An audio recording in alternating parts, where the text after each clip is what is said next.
Hello there, welcome back. In today's discussion, we're delving into Thevenin's theorem, an invaluable tool for simplifying electrical circuits. It's a must-know concept for engineers, whether you're a novice or a seasoned pro. So, stick around as we explore this together. Let's kick off by examining this circuit featuring voltage and current sources, various resistors, and a load resistor, RL. Our goal is to determine the load current, IL, and load voltage, VL. The initial step is to calculate the Thevenin's equivalent resistance, RTh.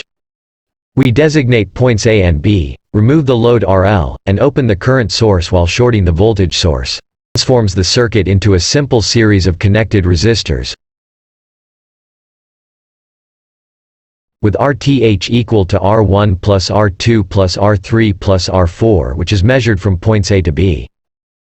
When you plug in the values, RTh is equal to 3 plus 5 plus 2 plus 4, results in 14 ohms. Moving on, we proceed to find the Norton equivalent voltage, VTh. After opening the load RL, we recognize that VTh is the open circuit voltage from point A to B. We introduce point X and label the voltage from X to ground as Vx.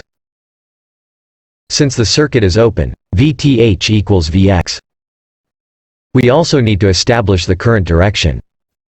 Given the current source, the direction of current flowing through R1 and R2 is consistent with the source. Let's denote the current through R1 and R2 as IA. There is no current flow through R3 and R4 due to the open circuit, explaining why Vx equals Vth. To calculate Vx, we formulate KVL equations within the loop. The sum of the voltages in this loop must equal 0, leading to the equation 20 plus 5 plus 3, Ia, minus Vx equal to 0, which simplifies to 20 plus 8, Ia, minus Vx equal to 0. Then at point X the value Ia is equal to 5, since there is no current flowing to open circuit. Substituting the value of Ia to the KVL equation, it will lead to 20 plus 8 times 5, minus Vx equal to 0. Thus, Vx equals 60 volts. And since Vx is equal to Vth, then Vth is also equal to 60 volts. After solving for RTh and Vth, we can redraw the circuit with Vth in series connection with RTh and RL. To compute the load current, IL, we use the formula Vth divided by the sum of RTh and RL. Plugging in the values, we find that IL equals 60 divided by 14 plus 10, resulting in 2.5 amperes. Finally, to determine the load voltage, VL, we simply multiply IL by RL, resulting in 2.5 times 10, which equals 25 volts. So, there you have it. This is how we apply Thevenin's theorem to solve a circuit.